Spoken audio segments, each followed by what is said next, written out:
Кілемге тоққан суреті Ләззаттың өзім аналық естелігім болсын деп, Ләззат 40-қа толғанда, енді о дүниеде жатса да Ләззат өзіммен бірге жасап атыр деп, арнайы тоқытып 40 жасына жасатып қойдым.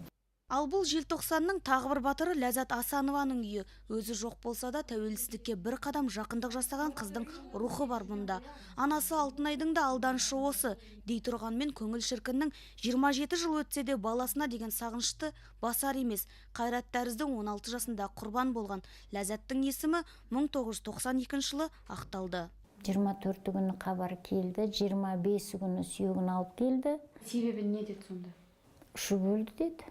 Ұшып өлді. Тік мінезді қыз еді, ол желтоқсан туралы бір ауыз сөз айтқан жоқ.